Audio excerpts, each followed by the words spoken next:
Breaking news south Kashmir లో ఉగ్రవేట బలగాలకు సవాల్గా మారింది. ప్రతికూల పరిస్థితులు అడ్డంకిగా మారాయి.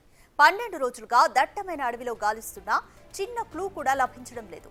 ఆ భూభాగంపై పట్టున్న లోకల్ టెర్రరిస్టుల సహకారం లేకుండా ఉగ్రవాదులు తప్పించుకునే అవకాశమే లేదని భావిస్తోంది ఎన్ఐఏ.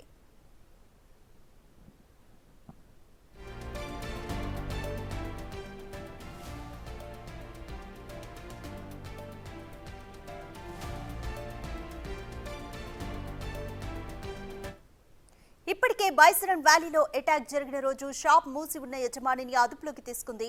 అతడి కాల్ హిస్టరీని సైతం సేకరించింది. ఉగ్రదాడికి 15 రోజుల ముందే షాప్ తెరిచి దాడి ఘటన రోజు ఎందుకు క్లోజ్ చేయాల్సి వచ్చిందన్న దానిపై ప్రశ్నించినట్లుగా సమాచారం. టెర్రరిస్ట్ అటాక్ జరుగుతుందని ముందే తెలిసి షాపును ఓపెన్ చేయలేదా అనే కోణంలో విచారిస్తున్నట్లు తెలిసింది. ఇక టీఆర్ఎఫ్ ఎంఓపై ఎన్ఐఏ ఫోకస్ పెట్టింది. గతంలో విడుదల చేసిన దాడుల వీడియోలను పరిశీలిస్తోంది.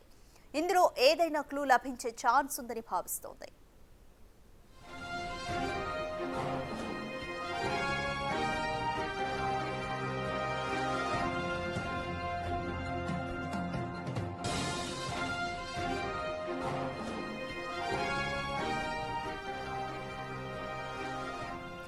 మోర్ డీటెయిల్స్ మా ప్రతినిధి శివ అందిస్తారు. శివ, పెహల్గావ్ దాడికి సంబంధించి ఇప్పటి వరకు ఎన్ఐఏ దర్యాప్తులో ఎటువంటి కీలక విషయాలు బయటపడ్డాయి? అలాగే 12 రోజులుగా దట్టమైన అడవిలో గాలిస్తున్నా కూడా చిన్న క్లూ కూడా బలగాలకు ఎందుకు లభించడం లేదు? అక్కడున్న ప్రతికూల పరిస్థితులు ఏంటి?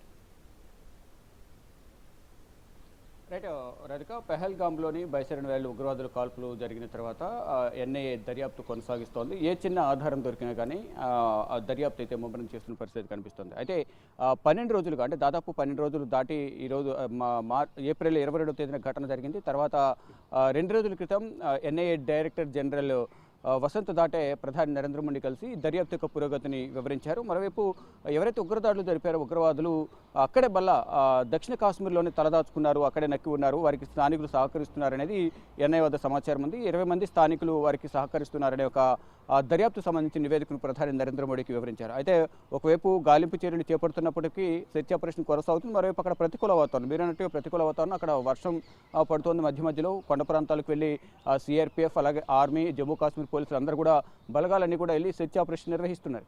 అంటే మరోవైపు హెలికాప్టర్ల ద్వారా, డ్రోన్ల ద్వారా కూడా సెర్చ్ ఆపరేషన్ కొనసాగుతోంది. కానీ ముమ్మర దర్యాప్తు కొనసాగుతుంది. కానీ వారిని గుర్తించడంలో కొంత పురోగతి అయితే లభించిన పరిస్థితి కనిపిస్తుంది. అంటే వారు కొండ ప్రాంతాల్లో దాక్కున్నారా, లేకపోతే ఈ ఏదైతే దక్షిణ కాశ్మీర్లో ఉన్న ఇటు పెహల్గాం కానీ మరోవైపు కాశ్మీర్, శ్రీనగర్ ఇతర ప్రాంతాల్లో ఎక్కడైనా నక్కి ఉన్నారా, పెహల్గాంలో కానీ పుల్వామాలో కానీ అనేది కూడా తెలియాల్సింది. నివాసాల్లో కొంతమంది ఉన్నారని చెప్తున్నారు, మరికొంతమంది కొండ ప్రాంతాల్లో తలదాచుకున్నారనేది కూడా మరికొంతమంది పోలీసుల వద్ద సమాచారం ఉన్నట్లుగా కూడా ఎన్ఐఏ భావిస్తోంది. అంటే ఇప్పటికే దాదాపు 2000 నుంచి 3000 మంది వరకు కూడా స్థానికులను విచారించారు. 100 మందికి పైగా ఇంకా పోలీసుల అదుపులోని పెహల్గాంలోని పోలీస్ స్టేషన్లో ఉన్నారు. కానీ ఇంకా దర్యాప్తు అయితే కొనసాగిస్తున్నారు. మొదటి నుంచి కూడా డే 1 నుంచి కూడా ఎన్ఐఏ దర్యాప్తు కొనసాగిస్తోంది. ఇటు బైసరన్ వ్యాలీ ఘటన జరిగిన ప్రాంతానికి వెళ్తుంది. తర్వాత ఇటు డైరెక్టర్ జనరల్ కూడా డీజీ కూడా ఎన్ఐఏ డీజీ వెళ్ళారు. ఆయన కూడా బైసరన్ వ్యాలీ కాల్పుల ఘటన జరిగిన ప్రాంతాన్ని వెళ్ళి పరిశీలించారు. తర్వాత వారు ఏ విధంగా రెక్కి నిర్వహించారు, ఏ విధంగా పైకి వెళ్ళారు, ఎక్కడెక్కడ ముందు స్పాట్స్ పెట్టుకున్నారు, ఎక్కడ భద్రత తక్కువ ఉంటే అక్కడ ముందు దాడి చేద్దామని ప్లాన్ చేసుకున్నారు. ఇదంతా కూడా నివేదిక అంతా మొత్తం ఎన్ఐఏ వద్దుంది. కానీ స్థానికుల సహకారం లేదంటే వారు దాడి చేయలేరు అనేది కూడా ఒక నిర్ధారణకు వచ్చారు. ఈ నేపథ్యంలో స్థానికులందరినీ కూడా ప్రశ్నిస్తున్నారు. మరోవైపు అక్కడ ఏదైతే బైసరన్ వ్యాలీలో దుకాణదారులు ఎవరైతున్నారు, స్టాల్స్కు సంబంధించిన యజమానులు, వారిలో కొంతమంది ఆ దాడి జరిగిన రోజు అంతకు ముందు రోజుల్లో కూడా కొంతమంది షాపులు ఓపెన్ చేయలేదు. ఈ నేపథ్యంలో వారు ఎందుకు షాప్ ఓపెన్ చేయలేదు, వారికి ఏమైనా ఉగ్రవాదులు ఇంకొక ఏమైనా సంబంధం ఉందా, ఉగ్రవాదులు సంబంధం ఉందా అన్న అంశ కోణంలో కూడా వారిని కూడా విచారిస్తున్నట్టు కూడా తెలుస్తుంది. మొత్తంగా చూసుకుంటే ఒకవైపు సెర్చ్ ఆపరేషన్ అయితే సుదీర్ఘంగా కొనసాగుతోంది. ఇటు సింధు నది పరివాహక ప్రాంతంలో, ఇటు జీలం నది పరివాహక ప్రాంతంలోని ఉన్న అటవీ ప్రాంతాల్లో, కొండ ప్రాంతాల్లో అంతా కూడా గాలింపు చర్యలు చేపడుతున్నారు. మరోవైపు పుల్వామాలోని ఇళ్ల మధ్యలో కూడా సెర్చ్ ఆపరేషన్ కొనసాగుతుంది. కానీ వారు ఉగ్రవాదులు ఎక్కడ నక్కి ఉన్నారనేది మాత్రం ఇంకా వారి జాడైతే కనిపించడం లేదు. కానీ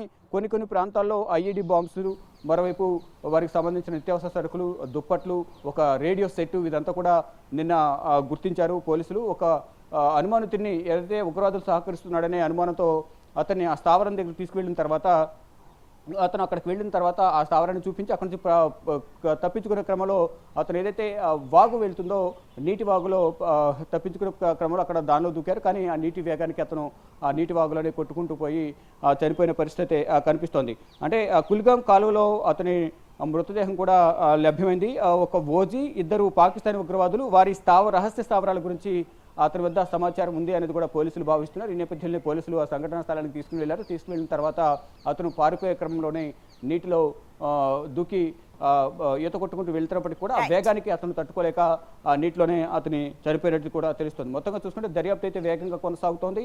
మరోవైపు ఇటు ఢిల్లీ వేదికగా కూడా ప్రధాని నరేంద్ర మోడీతో త్రివిధ దళాధిపతులు సమావేశమవుతున్నారు. యుద్ధానికి సన్నద్ధమవుతున్నప్పటికీ కూడా ఇప్పటి వరకు కూడా దీనికి సంబంధించి ఉగ్రవాదులు ఎవరు, ఎక్కడున్నారు ఏంటనేది కొన్ని అనుమానాలు అయితే వ్యక్తం చేస్తున్నారు తప్ప ఇప్పటి వరకు ఎవరి జాడ అనేది కనిపించడం లేదు. కొంతమంది అనుమానితులను ఇటు కొలంబో పారిపోయారనేది కొంత సమాచారం అయితే అందుతుంది. కొంతమంది ఇక్కడే దక్షిణ కాశ్మీర్లోనే తలదాచుకున్నారు, వారికి స్థానికులు సహకారం అందిస్తున్నారంటూ కూడా ప్రచారం జరుగుతుంది. దానికి సంబంధించి ఎన్ఐఏ వద్ద కూడా కీలక ఆధారాలు ఉన్నాయి. ఇక ఎన్ఐఏ కూడా స్థానికులకు కొన్ని సూచనలు చేస్తుంది. ఎవరు కూడా ఉగ్రవాదులకు సహకరించొద్దు, మాకు దర్యాప్తుకు సహకరించండి, వారిని పట్టుకునేందుకు మీరందరూ మాకు సహకరించాలంటూ కూడా చిన్న ఆధారం దొరికినా, ఈ సమాచారం తెలిసినా వెంటనే మాకు సమాచారం అందించండి అంటూ కూడా ఆ వివరాలకు సంబంధించిన కొన్ని కీలక సూచనలు కూడా అక్కడున్న స్థానికులకు ఎన్ఐఏ అధికారులు అలాగే జమ్మూ కాశ్మీర్ పోలీసులు కూడా సూచించారు. కానీ ఎన్ఐఏకి సంబంధించి దర్యాప్తు అయితే ముమ్మరంగా కొనసాగుతోంది. ఎన్ఐఏ డీసీ కూడా స్వయంగా అక్కడే 3 రోజుల పాటు టెస్ట్ వేసి మొత్తం అక్కడ సిచ్యువేషన్ అంతా పరిశీలించారు. ప్రతి ఇంటిని కూడా క్షుణ్ణంగా తనిఖీలు నిర్వహిస్తున్నారు. వెహికల్స్ కానీ ఐడెంటిటీ అంతా కూడా తనిఖీలు చేసిన తర్వాత మాత్రమే అక్కడ ఉన్న వాహనదారులు కానీ ఎవరిని కూడా విడిచిపెట్టిన పరిస్థితి కనిపిస్తుంది. కానీ ఇప్పటి వరకు ఉగ్రవాదులు ఎక్కడున్నారు, ఎంతమంది ఉన్నారు, ఎక్కడ తాళదాచుకున్నారు అనేది మాత్రం ఇప్పటి వరకు ఎన్ఐఏ కానీ ఇతర దర్యాప్తు సంస్థలు కానీ గుర్తించలేకపోయాయని ప్రధానంగా తెలుస్తోంది. కానీ త్వరగానే వారిని పట్టుకుంటామనేది కూడా చెప్తూ ఉన్నారు. Right, thanks for the update Shiva.